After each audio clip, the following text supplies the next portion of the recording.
We would like to welcome you here this evening for the second in the series, An Evening with Judge Lockemy. And he was in Lakeview a month or so ago and was talking about the Battle of Bear Swamp. And tonight he'll be talking about Hulin's Mill and the killing of Kourtney, which took place closer here to this part of the Liberty District. The third part of this series will be May 15th at the Dillon County Theater. That will be the conclusion of this series. The committee is also planning on having some other events, including two reenactments, one in Lakeview and one probably we were talking about out near Harley's Bridge in Little Rock. So anyway, there's lots going on. So sit back and enjoy. I'm asking you to please silence your cell phones if you haven't already. I have one other announcement. There's another program going on this Thursday night at the Dillon County Theater, and that is a reenactment or a one-woman show. It's called Missy LeHan Tells All. And this woman dresses as Missy LeHan, who was FDR's personal secretary. And so anyway, that should be an interesting evening. That'll be at 7 o'clock at the theater, and it is also free to the public. So sit back and enjoy. Judge Locke. Thank you, Pat. Thank you, Pat. Thank you, everybody here around.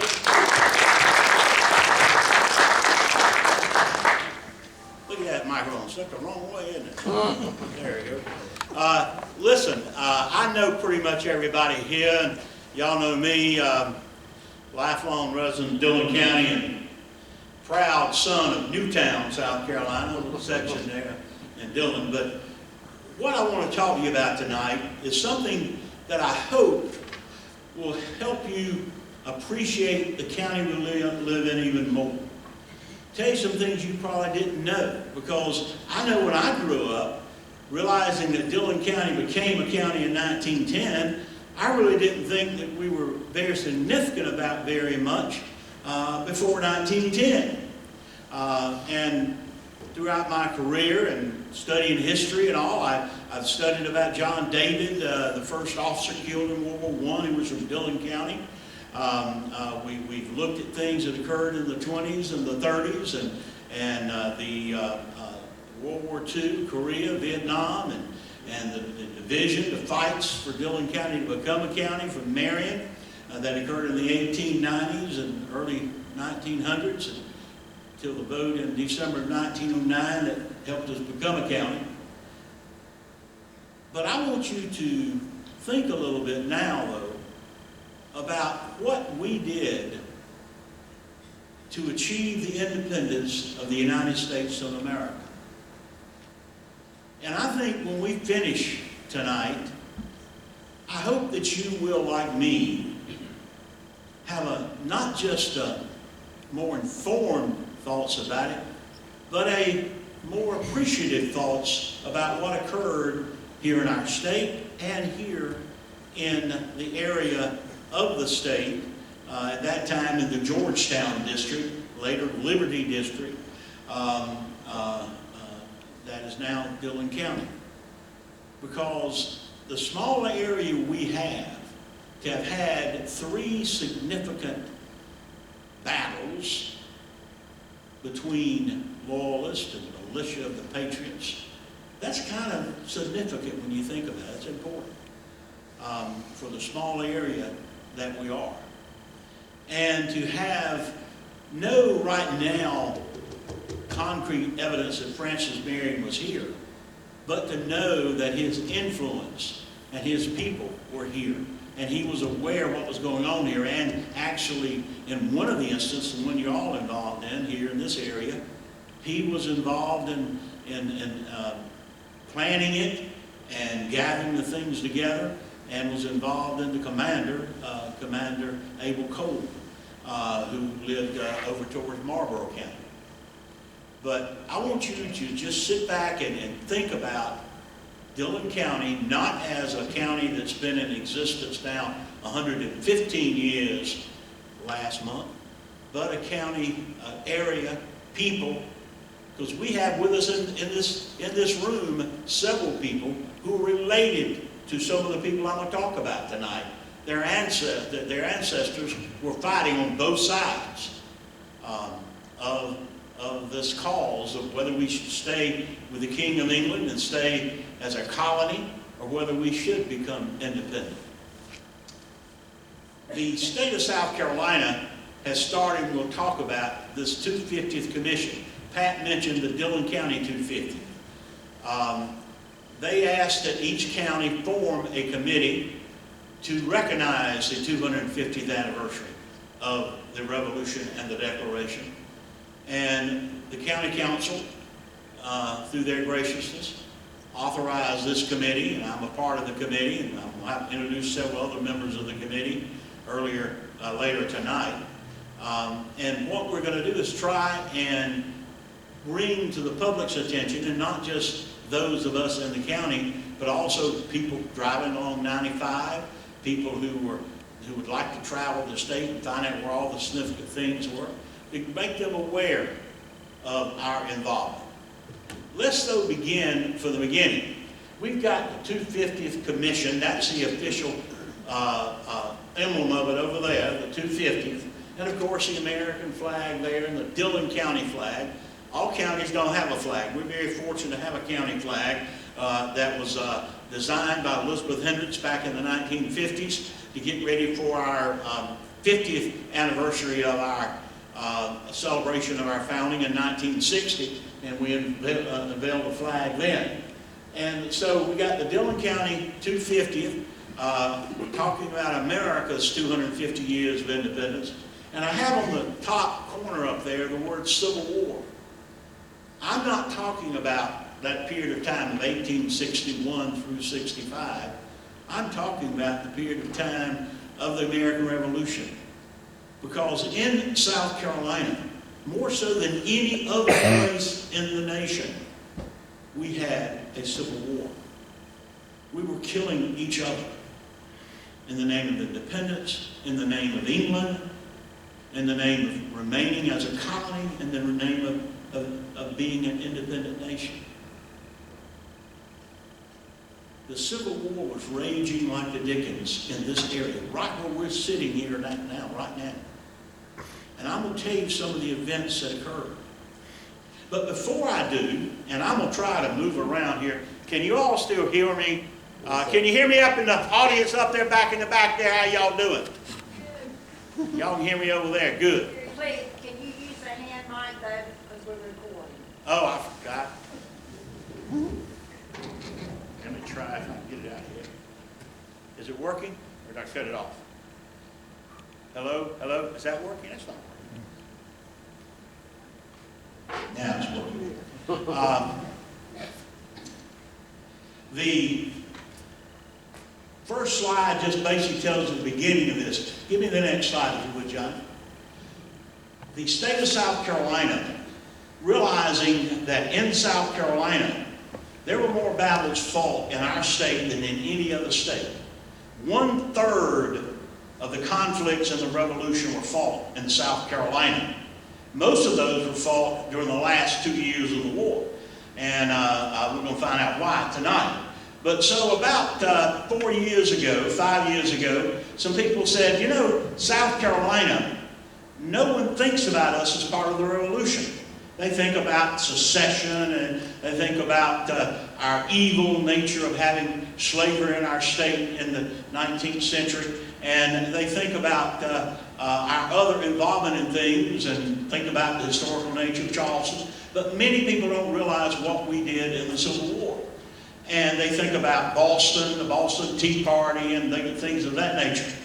So they said to the legislature, we need to form a state commission to commemorate the fact that we were very much involved and significant and important and crucial into the winning of our independence. And we need to have a statewide effort. And so the legislature appropriated a few $1 million to form a state committee, and then the committee then branched out to the various other counties and said, we're going to do it. And they said, we're going to start it from 1770, next slide please, 1770 to 1783. Why do you feel that we would look at 1770 to 1783, and when you say 250th, you're then saying 2020 to 2033?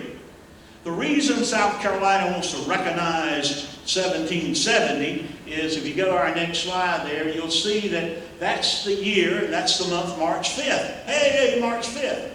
Tomorrow is March 5th. So in 1770, March 5th, 1770, is when the Boston Massacre occurred. And so they would say, we're going to start 250th to say then. Now, they haven't had very many events. It's all been organizing and all that since 2020. But that's the official start date of the Dillon County, of the South Carolina 250th. And they're going to start in 1770. And they're going all the way to 1783. Why 1783? Next slide. Because in 1783 is when we signed the Treaty of Paris, ending the Revolutionary War, and England recognizing us as a nation. One of the people in that photograph that's not, I mean, that painting that's not finished, is John Rutledge, who would later be our only Chief Justice of the Supreme Court of the United States for a short period of time. He was one of the ones negotiating it. So South Carolina was even at the negotiation table with Great Britain to negotiate our independence. So the period of the 250th is 1770 to 1783, 2020 to 2023. Now, of course, in between those dates is the most significant date. And that most significant date is July 4, 1776, next slide, when the signing of the Declaration of Independence was.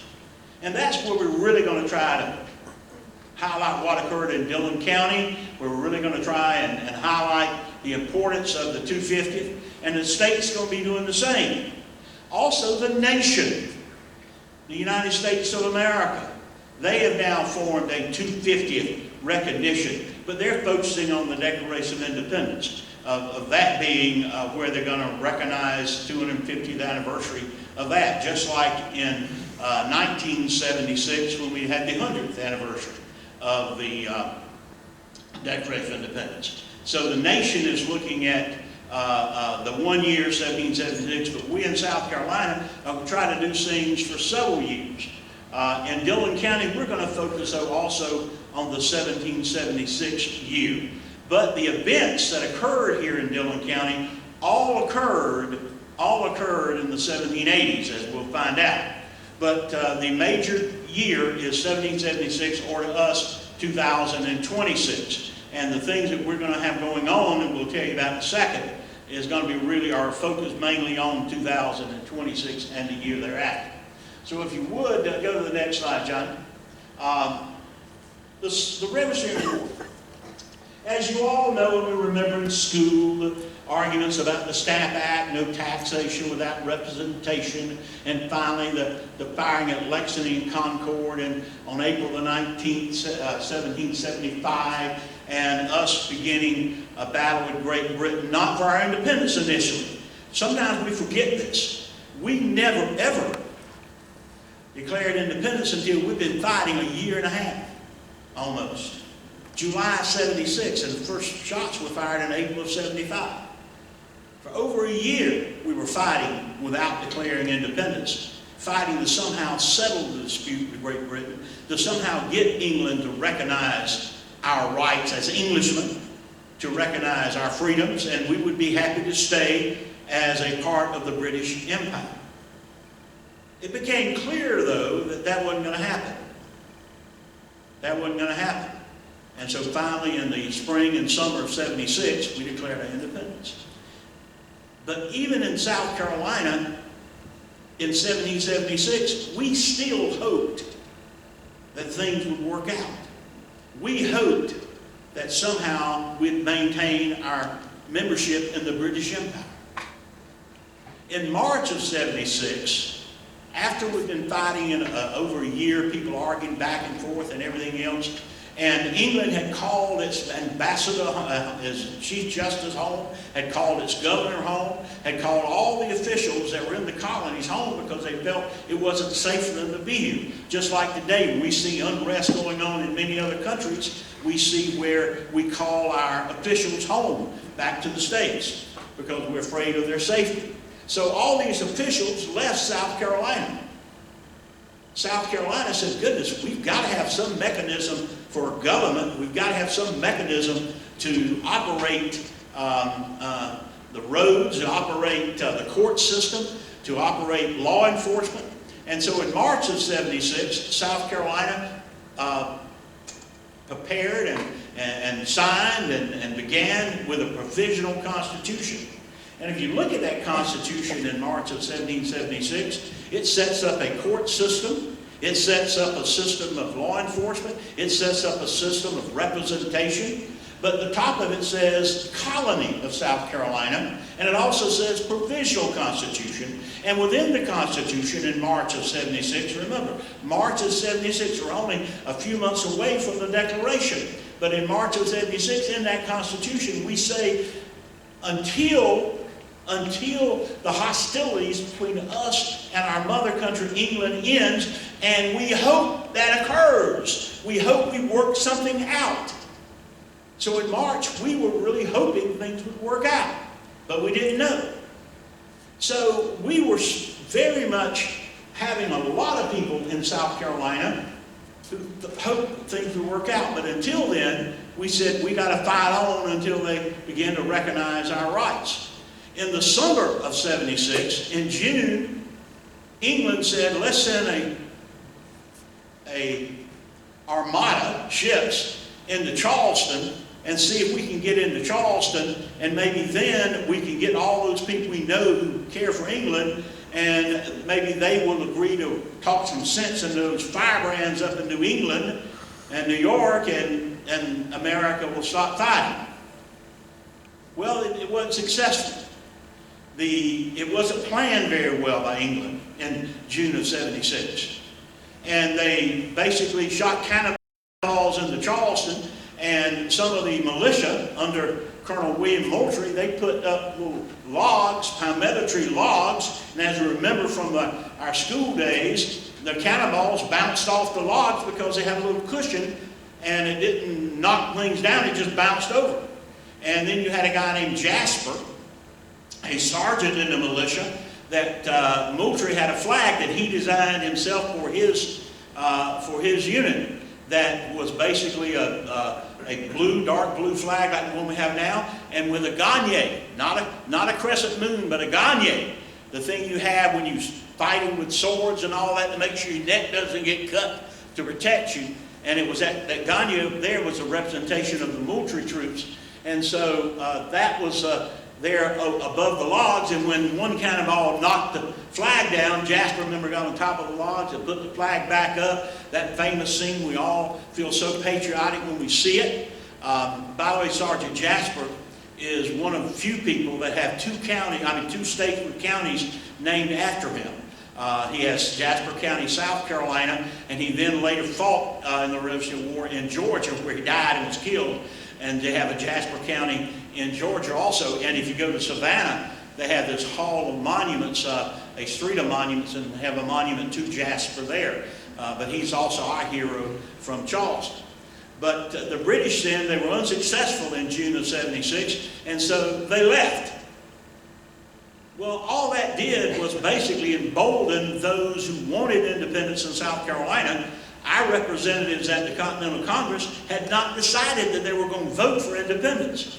But now, when the British tried to invade us, they said, no, let's go ahead and vote for it. So they voted for independence. They voted for the Declaration, and in July of '76, that said we're now an independent state.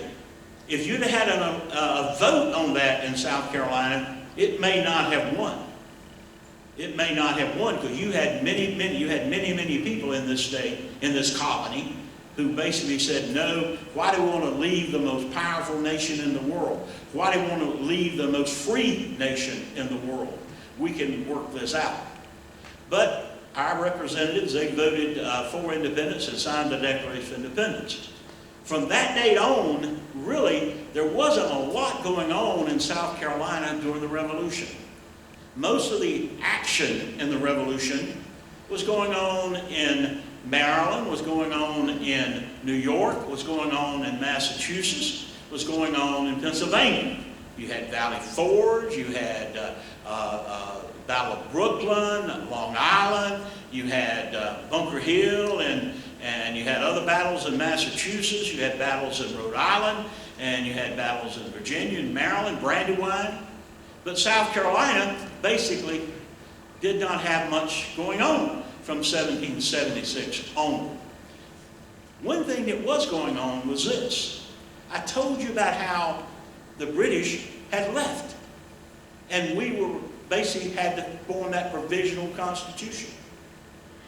Well, we found that things worked okay.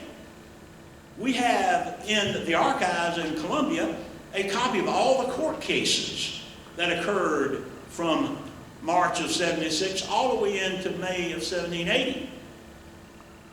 Because we had a court system that was working. You've had law enforcement that was working. You had a tax system that was there that was basically funding the building of buildings and somehow working out building roads. So things were working. And we began to realize, hey, wait a minute, you know, maybe it's not so bad being a state. Maybe we don't need Great Britain as much as we thought. And so many of the people in the state in that 4-year period changed their minds. They initially had it happen in 1776, had the British been successful, and had they made it into Charleston, they probably would have joined arms with the British. But that 4-year period, South Carolina became basically independent, factually independent, because of the fact that we could run our own court systems. We had lawyers who had been trained in England at the Inns of Court, and they were some of the best lawyers in the nation. We had merchants that were doing pretty good in industry by beating the blockades of the British and doing business with France and doing business with Spain and doing business with the Caribbean. And so South Carolina was doing pretty well. And so the number of people that would have been for the British dwindled a little bit.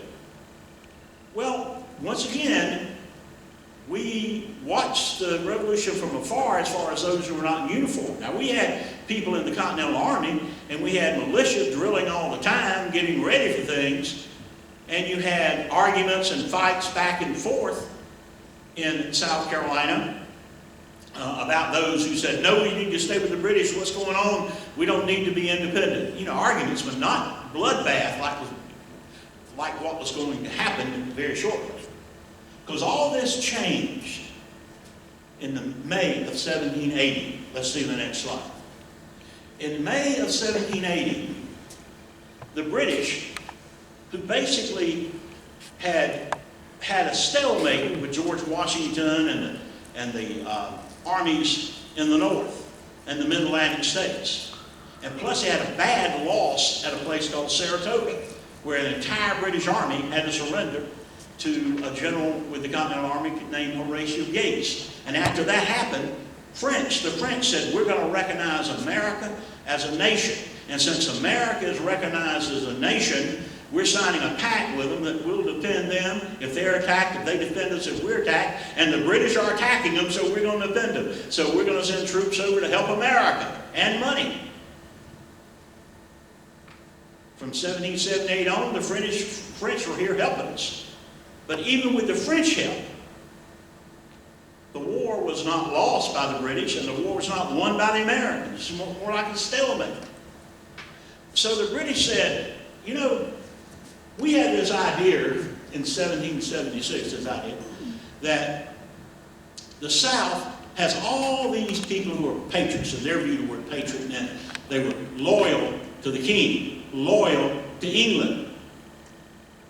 Why don't we go back down south in Georgia and South Carolina, and maybe even in North Carolina, and I bet you when we get there, all of these people who are for the king, who are for England, who are proud to be part of the British Empire, They'll come out of the woodworks and they'll help us. And so they decided to send another armada of people and soldiers to Charleston. This time, their bombardment was successful. By this time, ladies and gentlemen, there was no Francis Marion. There was a Francis Marion living, but there was no Swamp Fox. There was no Gamecock with Thomas Sumter. There was no Andrew Pickens. The only thing you had to think about was the hero of Thomas Moultrie at the battle in Charleston in 1776. This was all about the change. The British bombarded Charleston. They came up from the land, from Georgia, and they said, we're going to basically burn the city down. We're going to capture Charleston. George Washington had sent a guy named Lincoln, a general, with 5,000 Continental troops. And you got to realize there's a difference between Continental troop and militia. Continental troops were ones that were basically in the blue coats, and they were basically working for the nation. Militia were basically local people who elected their own officers, decided when they're going to drill, and had no uniforms, most of them. And they basically fought when they wanted to fight, went back home and did the crops, and came back and fought some other days. You had militia on both sides. Loyalists, those for the British, as well as patriots, those wanting independence. Well, after the fall of Charleston, you had some people like Rutledge, who was a governor. He took the government and said, we're going to move to Jacksonboro, and we're going to try to keep the government of South Carolina still going. You had others like Francis Marion, who was an officer in the army. He decided to not surrender, and he escaped and said, I'm going to take some people with me, like Jasper, and we're going to try to continue fighting, because they thought really with the surrender of Charleston and 5,000 troops, South Carolina was over. They thought they would fight as partisans, as guerrillas. And so they left, but most of South Carolina was over, it was thought, now with the surrender of these troops. So the British come into Charleston thinking they're going to get all these hurrahs and, hey, we're glad you're back, here we are, ready to go. But they didn't. And one reason they didn't is because Charleston had developed its own systems over that last 4 years, and they were kind of pretty happy, the whole state, of being independent. And they weren't sure if what they had originally thought of staying with Britain was correct. And the British then made major mistakes that caused it to get further trouble. They canceled the court system. They said, we're going to have basically a board of police and administrative hearings, and we're not going to let you have your court system anymore, because the archives stopped as soon as the British take over Charleston. No more free court system with juries and all that.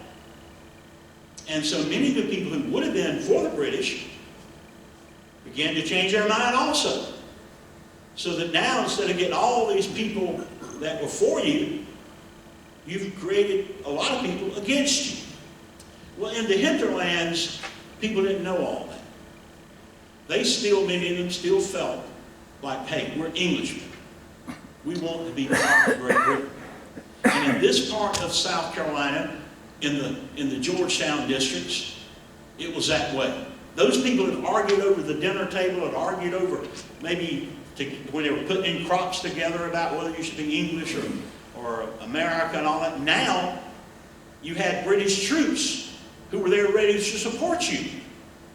And so you had many loyalists say, hey, we're tired of these Whigs, shouting and hollering and all that kind of stuff, and Whigs meaning patriots, acting as if they're high and mighty. We now have the British Army with us. And so you became, in a sense, giving them fuel for the fire to now begin to fight for the British as militia. Well, this was added to just about 2 months later, 2.5 months later, when Washington sent Horatio Gates, that gentleman I told you had won that big battle at Saratoga that persuaded the French to come into the war on our side. Gates came to South Carolina after the surrender of those 5,000 troops with General Lincoln, and he thought he could maybe beat the British back. And in August of 1780, you have the Battle of Camden. Next slide, please. And in the Battle of Camden, Gates makes horrible mistakes. He gathers militia together and he puts them on the right-hand side where really the British are going to attack, and that's usually where you want to put your best troops. But he put his best troops on the left-hand side where usually is where you do the flanking around. And he also tried to attack when he should have waited and let the British attack. And he was also not prepared to withstand the cavalry of the British under a gentleman named Colonel Bannister Tarleton, who was a brilliant cavalry commander, but also very ruthless. And the sabers would come, you'd see the glittering of the sabers as the cavalry charged, and the people waiting for it knew that that saber might be piercing their chest or their stomach, and if that happened, they knew they were dead. Whether they lived or not, nobody could repair it, and they would bleed to death. Same way when the British would put the bayonets on the rifles. They knew if they got bayoneted, it was worse than getting shot, because they would end up bleeding to death. There was no anesthetic, there was no surgery that could repair you after you got shot or stabbed in the stomach or in the chest. You were gone. And so Gates is defeated badly. He is so badly defeated that within probably a half an hour of the battle starting, he himself on his horse begins to retreat and is riding as fast as he can towards Charlotte, where there is an American garrison, hoping he can get safety there. And his soldiers see it and they start running. And after just a short while, it is a rout and a massacre. One group of soldiers under a guy named Buford, they're able to do an orderly retreat, and they start retreating towards Charlotte. And Bannister Tarleton with his cavalry catches up with him close to York County, what is now York County, Rock Hill, and basically annihilates them at Buford's massacre, Buford's defeat. So now you not only have the fall of Charleston, you have the American effort to sort of stop the British movement, failed at Camden, and you have Buford's troops that are badly defeated, that were only the remnants left of the American army. So in essence, South Carolina is now out of the war. Cornwallis, who's commander of the British troops in South Carolina, is feeling very jubilant. Very jubilant. So is Tarleton. It's looking as if, hey, you know, we got this, man. We got the South now. South Carolina's going to be the base, and we're now going to go and they pretty much had ended everything in Georgia. We're going to try to go and end everything in North Carolina. And then we'll have the whole country of America, the so-called United States, is going to be divided with half the states on our side. They didn't anticipate Dillon County. They didn't anticipate Francis Marion. They didn't anticipate the citizen soldiers that would be still fighting. Because Francis Marion organized militia, many of them having no uniforms, no shoes, had to use their own hunting muskets to fight, and kept the British basically saying, hey, we can't stop the, what's going on? Why can't we just get back quiet here and start administering this colony again, and then going forth and go into North Carolina? Shortly after Buford's defeat, when things were looking really, really, really bad for patriots in South Carolina, in what is now Dillon County, in September of 1780, something happened at a little ferry called Rouse's Ferry, we now call Harley's Bridge. Next slide. You have commanding the troops in this area of Georgetown District a guy named Abel Kolb. He's a colonel. He's basically under the command of Francis Marion. Marion is pretty much giving the directions and saying, you know, when you can get people to fight, see if you can fight and hold back as best you can the spirit in South Carolina, so we still are fighting, and as long as we're fighting, the British are going to have trouble expanding their control over the rest of this state and over North Carolina. And so you had Abel Cole, who lived just over what is now just over the line in Marlborough County, in the Charles district. But Francis Marion was the one in charge, and he was on the rolls of Francis Marion's men, as were many of the people in Dillon, what is now Dillon County. So, with that going on in September of 1780, next slide, you end up with Rouse's Ferry. In Rouse's Ferry, you had loyalists who were now thinking they had the backing of the British Army, saying we're now going to quiet these so-called patriots, these Whigs. We're going to quiet them now, and we're going to take back this state. Take back this state and make it a colony again as part of the British Empire. And so they came to heads with a group of patriots under Cole's command. He wasn't there, but he had sent a captain. And they were there at Rouse's Ferry's Hardy's Bridge, and they had a confrontation, a battle. And remember, up until this point in time, South Carolina had been totally defeated in every corner. Camden, Buford's defeat, Charleston. There was no good news coming out of South Carolina at all until Dillon County got involved at Rouse's Ferry.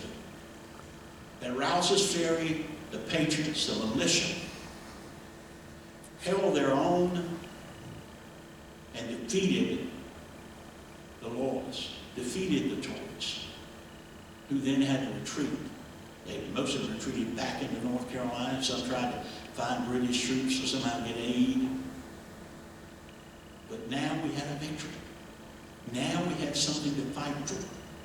Now we had a thought that, hey, all is not lost because of this area over in the Georgetown district that may one day be called Dillon County. And so that was looking pretty good. And then a couple of months later, you have patriots from North Carolina coming down into Lakeview. Because in Lakeview, you had a lot of loyalists. Lakeview was full of people who said, we want to stay with Great Britain. And the patriots who were coming down, they were coming to steal cattle. Because cattle was a big thing in South Carolina. Cattle, we now think of cotton, we think of tobacco, we think of crops and indigo and everything else, but cattle was a big, big thing in South Carolina. In fact, some historians think the term cowboy came from South Carolina with those who were handling the cattle, the cows. And so you had a lot of cattle in this area of South Carolina also. And so some patriots were trying to requisition, steal cattle and stuff to help support the militia. And they came over into the Bear Swamp area of Lakeview. And there you had loyalists who said, leave my cattle alone. And the loyalists stood up and fought the patriots. And once again, the patriots won and were able to take the cattle with them. And Loyalists had to retreat. Another victory. So things are now, as far as this area of the state, people are dying, but it's looking not so bad. But there is a civil war going on. You had the Bethays, a lot of Bethays in this area. And most of the Bethays were patriots. You had one guy named William Bethay. He was known to have a pretty good amount of money. And so many of the loyalists said, hey, we can go and get the money from him. And when we get all that money from him, that will help us supply our troops to help fight for England. And so they went to his home and tortured him. They had actually put hot tar and pitch on his head, trying to burn his scalp to get him to tell him where the money was, and he never would. And they finally, after the torture and all, finally gave up and said, hey, I think this is where that money is going to go to the grave with this guy. And so they left him, but he was for the rest of his life was basically an invalid. His son, John Bethay, said, if I ever find those loyalists, I'm going to kill every one of them. And he began as a personal vendetta trying to find the loyalists that had tortured his father. And he found many of them, and he killed many of them. And then he found one day this one guy named Snowden, who'd been part of it, S-N-O-W-D-E-N, Snowden. And just as he had promised, he basically knocked Snowden out, woke him up and said, I'm going to hang you. And he had a spare bridle on his horse, and he was going to hang Snowden with that bridle. Snowden was a big, big, tall guy. And so John Bethay had a limb, going to try and hang him, but he couldn't lift Snowden up. He was so tall to get him enough off the ground so that he would hang and die from the strangulation of the bridle. And so John Bethay thought, I'll tell you what I'm going to do. I'm going to break his knees. And so he basically, using an axe, broke his knees, so he had to fall to the ground on his knees, and he was able to pick him up with enough space to hang him, and he hung him and killed him. Now these are all people who were friends before May of 1780. They may have argued back and forth, just like we do with politics now, but now it was real, and they were fighting and killing each other. Killing each other. These are all people living in the same area of the state. After this happened, John Bethay got the nickname Devil John Bethay. You can see his grave. He's buried out towards McLaurin Lake. His grave is right out there in the Bethay Cemetery as a veteran of the American Revolution. And so things were really hot in this area.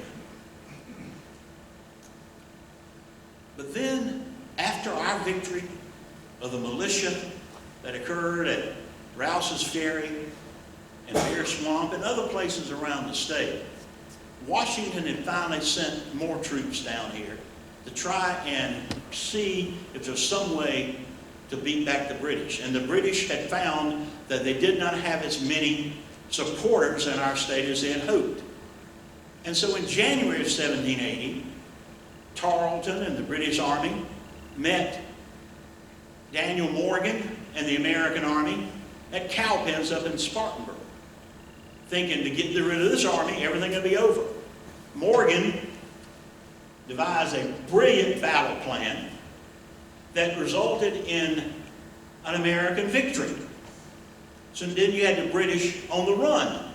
Instead of going back to Charleston, they decided, let's go through North Carolina, and maybe we can then get into Virginia and be rescued and have more troops and supplies by General Clinton, the British commander in New York, who will send us supplies for us. And so instead of going back to Charleston after Cowpens, they go up through North Carolina.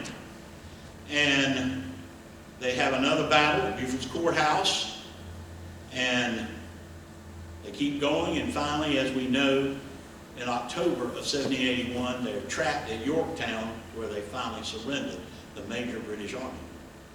But before they got to Yorktown, you now had a British defeat in South Carolina at Cowpens, as well as one right across the line, on the line, at Kings Mountain. So here in the Latta area, you had sort of a feeling of, hey, you know, now things are looking up. But you had a lot of loyalists in Latta. You had a lot of patriots in Latta. In this area, you pretty much had a 50-50 situation. And Cole, who was still commanding through Francis Marion, got together about 400 patriots, and they met loyalists, a little bit less, there at Hulin's Mill. And they fought, and they fought, and the patriots won. At the Battle of Hulin's Mill, and right afterwards, you had several people, a guy named Williams and others, and the patriots would hang many of them if they captured them. There was no prisoner of war camp. If you fought militia to militia, if you lost, you died. You had one guy named Osborne Lane. And if my people now would go and if he could wake up there, let's go Osborne and go over there. You had one guy with the British, was the loyalist, named Osborne Lane, and Caleb Williams and another loyalist. They had escaped after the Battle of Hulin's Mill. And Osborne Lane, when he saw what happened to Caleb being hung, he knew that if they caught him, he would be hung. He got shot in, he broke his arm trying to get away, and he basically ran through the woods. And when he ran through the woods, this is Corky Lane, by the way, he descended of Osborne Lane. He hid in a log. He hid in a log, hoping they wouldn't find him. He wouldn't even breathe in that log, he said later on in an entry in his memoirs, because he was concerned they'd find him. And then the Patriot soldiers came running after him. Come on, get ready! The stop right there, here we go, Daddy, looking for him, they can't find him. They don't know he's right behind them. Show them where you are, don't show them, show them, you know. There's Osborne right there. They can't find him, so they run on, keep going. Y'all, you on out now? Let's go ahead. He takes a shortcut, he takes a long cut. And so they don't find Osborne Lane. Osborne basically lives out the war, becomes an American, a patriot in a sense, because we get our independence. And all the writings talk about Osborne Lane as he becomes a well-respected citizen in what is now the Latta community, but that part of then the Liberty District after the war, and became basically elected to office, and his family were very well respected. And then he dies in 1830, and about 200 years later, he has Corky. Stand up, Corky. There's Corky Lane. Is he well respected in Latta? Let's give Corky a hand.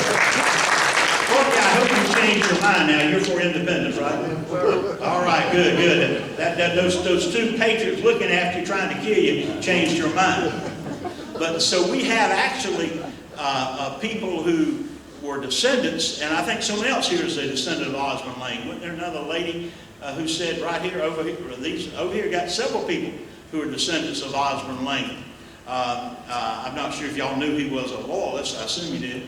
But he changed his tune and became well respected because the war was over. But unfortunately, in the Liberty District, even after Cornwallis surrendered, even after the Battle of Hulin's Mill in the spring of '81, and Cornwallis surrendering at Yorktown in October of '81, and then you get negotiations going on here and there, and finally in '83, you end up with the peace treaty. You still had people, unlike Osborne Lane, who refused to say that, hey, we stopped. They wanted to continue fighting. Loyalists who wanted to continue to fight. Well, now that you had the war over, the Patriots were not calling them loyalists now. They were calling them outlaws. Because they said, hey, the war is basically over. You guys aren't fighting for a cause. You're fighting to steal. You're fighting to kill people. And if you don't surrender, we're going to basically capture you and kill you as outlaws. And you had a basic gathering every time you caught a loyalist as an outlaw. No trial, no anything. You just would shoot them and kill them. Well, in '83, after the peace treaty had been signed, you had these Patriot patrols, and they were looking for these outlaws who were still calling themselves loyalists. And there was one guy they were looking for named Kourtney. And they had tried their best to find Kourtney. And they said he always goes by and visits this guy named Shoemaker over there close to where Shula's barbecue is. Maybe he'll come there one day. So they kept a sort of a lookout, and finally one day he did come there. And so they went and chased after Kourtney, these group of Patriot patrols, and they finally shot him in the leg as he was running, and he fell off as he was riding away on his horse, and he fell off the horse. And so he was there and surrounded by these Patriot patrols. The patrol was commanded by a guy named Odom. Odom told the patrol, shoot him, kill him. And you have Kourtney there bleeding out of his leg, looking at these people that he's known pretty much all of his life, saying, don't kill me, please, don't kill me. I promise I won't do this anymore. I promise, please don't kill me. Please, God, help me, don't kill me. And the Patriot Patrol, realizing, the war really is now over. They're going to probably stop this. Let's not kill him. So we're not going to shoot him, Odo. We're not going to shoot him, Commander.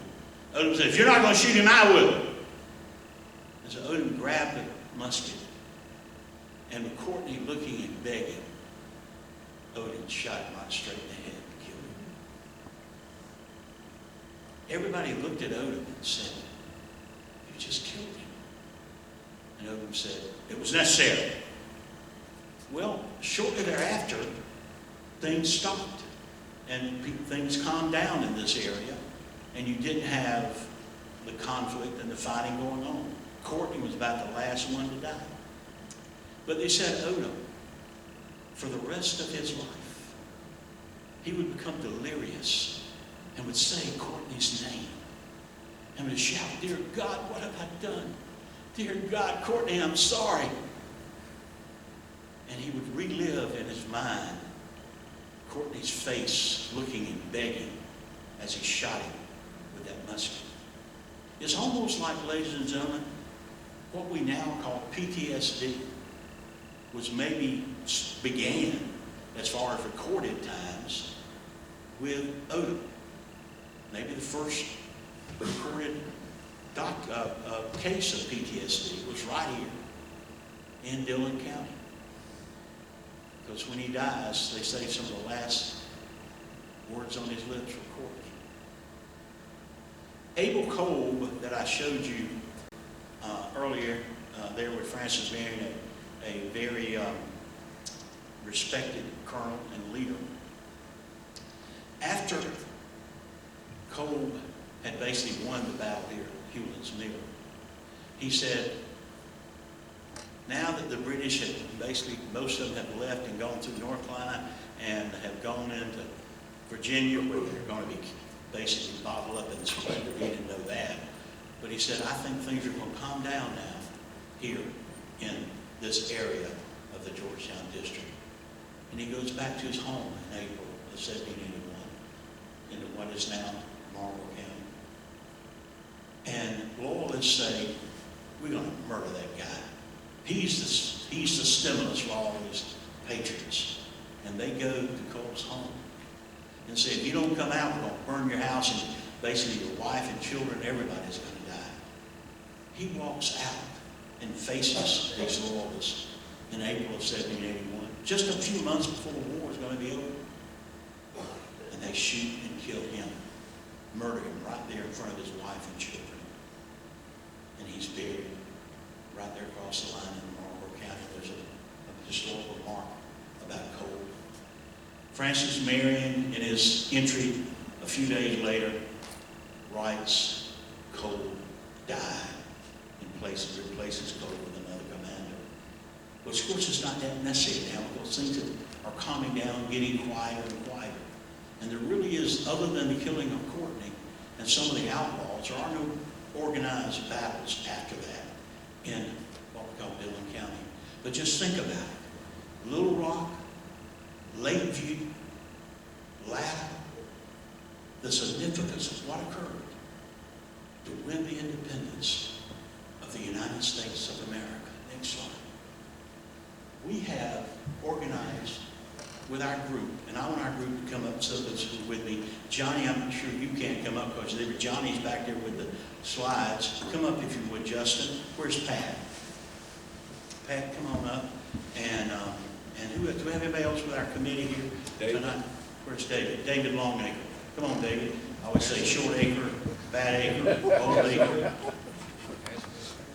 Ashley's not here. But Johnny's back there with the slides. But what our plan is that we don't want the significance of the things that I just told you to not be told to other people who are not here in Dillon County, who don't know us and don't understand that we were significant in winning the independence of this nation. We want to somehow give that word out, send that word out, not only to people in other states, but with our own state. If Ashley were here, she's part of PD Tourism. She'll tell you, when they went to a regional meeting about the 250th Commission, and she said, well, she's here for Dillon County, because I was out of town, I couldn't be there. They said, oh, I didn't think Dillon County had anything to do with the revolution. People don't know that. Many of you here probably didn't know that. We've got to make sure people know it. So our plan is to have celebrations. We're going to try our best sometime in the fall to sort of kick off some sort of beginning of the thoughts of celebrating 2026 by the fall of 25, get things started. David is trying to organize a reenactment at Rouse's Ferry. I think Pat says that the Lakeview people at Bear Swamp, they're going to try to do something there at Bear Swamp. Justin is doing a great deal of research. He has basically pinpointed where everything I've talked about tonight happened. So we know where Rouse's Ferry was. We know where the fighting was. He's pinpointed Hulin's Mill, which is right there off of 301 at 170, right there, called Catfish Creek. Bass's Mill is close by. You had that battle got bigger and bigger and went over into what is now Marion County. And you had the Little PD River and what they call Drowning Creek, which is now called the Lumber River. Justin Foxworth here, who's with Clemson Extension, he has done a great deal of research. But one thing else he's going to help us do, and I'm going to help do, and the rest of the committee is going to help, is we also want to make sure this turns out to be something that talks about all people. We want to find some instances of African Americans involved, one way or the other, as enslaved people or not, for the British, for the Americans, whatever. I'm sure in this area we had, we have a lot of African Americans, obviously, and we want to find out what their involvement was, one way or the other, as well as women. So we're going to try to make this a total thing in our reenactments, our celebrations. Pat Laird has done a great job in trying to find us grants. I told you a lot of money that the state had basically allocated for this, but we have to apply for it. She has done a great job in getting grants, and we've got a few $1,000s now. We're going to try in the next few months to have an interpretive sign up at Rouse's Ferry. We're going to try to put something up at Bear Swamp, and we want to do something here in Latta too. We want to go and do things like this to tell people in Dillon about what occurred here in our county.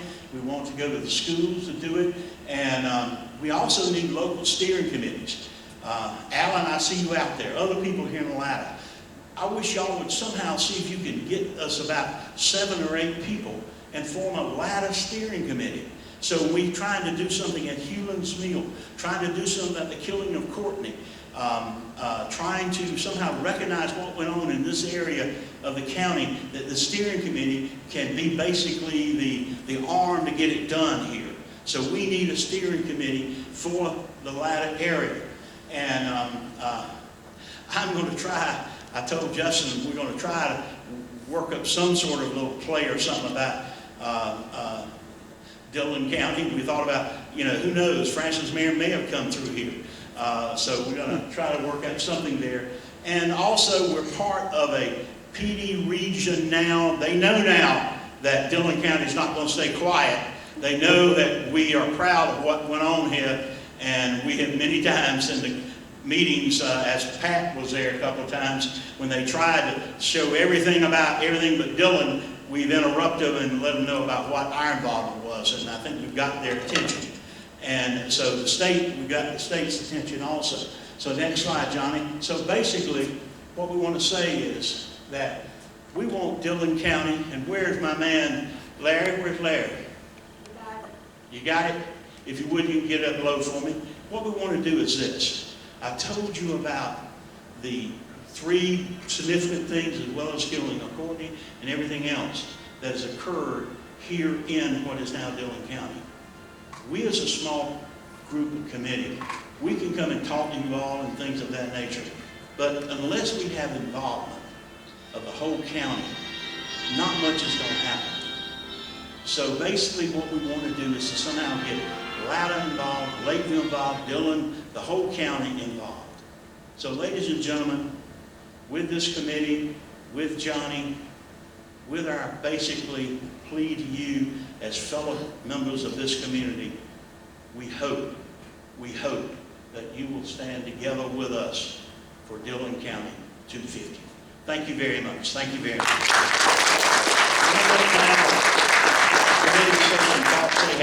This is Justin Bamberg. Justin? That's a joke. Now, Justin Foxworth. Justin Bamberg's a big lawyer, makes a lot of money out of Bamberg County. This is Justin Foxworth, Clifton Extension. So we have a great opportunity with the American 250. Our kids have a chance to win a 3-day, all-paid, inclusive vacation to 12 destinations across the U.S. It's for elementary school, middle school, and high school. So basically what you need to do is you have to do a survey. You can do an essay, you can do a video, or you can do pictures. And second place is going to be $500. Now, if you do the survey and you allow a teacher to actually put in this, the survey, the essay for the students, the teacher can actually win $1,000. So I would like if you would utilize our teachers because they do great things for our kids, and I would love to see not only a student but a teacher to win an award in Dillon County. So if you can go to 250, America 250, you can find out more information to actually do your essay, or you can contact me. I'll be around after this, so just let me know. I'll give you whatever information you need. And Pat, tell them about the $1 million you're going to get for us. $1 million. No, but as James said, there's a lot of money that has been set aside by the state, but we have to apply for it. There's some hoops you have to jump through. You just don't call them up and say, send us $10,000, $20,000, $50,000. So anyway, but we're working on that. As James said, we're going to do the interpretive sign. The first one we're going to do is Rouse's Ferry. And then we want to do the other 4 sites, and also we are going to be working with Marion County on the one that... Bass's Mill. Bass's Mill, thank you. Bass's Mill, which kind of is in both counties, so we're going to work together with the 250 committee in Marion County and get some signage up there as well. So we're just looking to spread the word and have a good time doing it.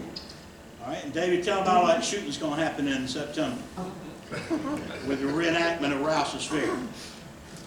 Well, it's going to be quite an exciting time to actually bring it alive so people can really see what went on and get a real feel of what was the time period and the thought process that was going into all of this and what really happened here.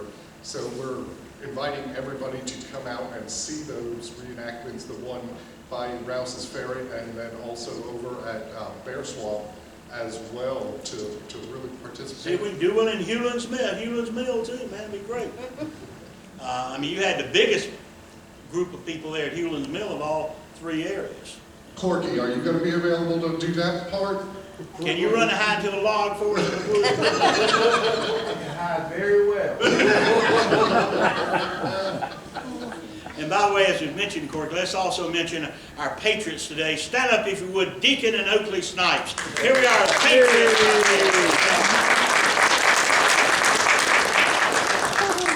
Thank you, guys. And Johnny Lures back there from Latta. Johnny, if you would, you got anything you want to add to our group back there? Johnny really is basically our engine. She keeps things moving so that we make sure when we're having meetings, she makes sure the meetings happen. You don't say, well, I got to do it. No, we're going to have this meeting, we're going, we're getting it done.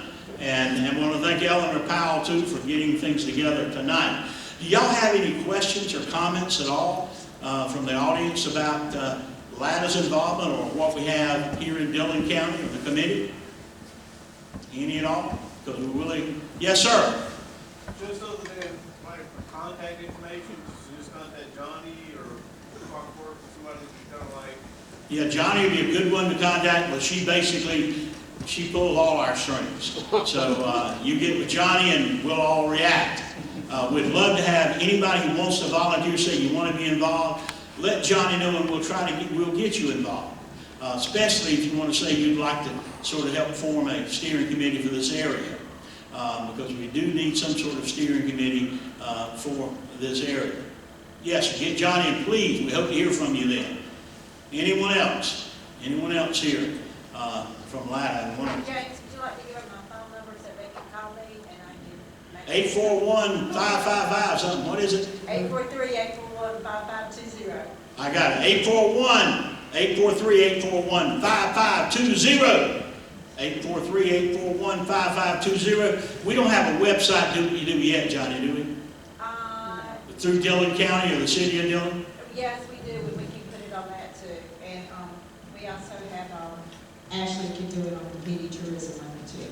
Right, if you go to the statewide 250th, you there can click on the various counties and you can click on Dillon County and it'll say about us and things of that nature, but we want you to be, it's not us, it's us, all of us, because this is our county and we want to make sure that we take pride in what occurred here, even those who were for the British and those who were for the Patriots. They fought and died for what they believed in, and it did make a difference in the history of the world. What occurred right here in Latta, South Carolina, made a difference in what occurred in the world.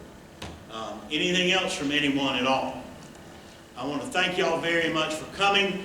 I want you to hope for what I told you when we began, that when you leave here, you'll have more of an appreciation of what occurred in what is now Dillon County to gain the independence of this nation, and that you won't just be informed. I hope that you will be emboldened with pride and emboldened with the thought of you're proud that you're part of Dillon County and at what we did. All right? Thank y'all very much for coming. Appreciate it.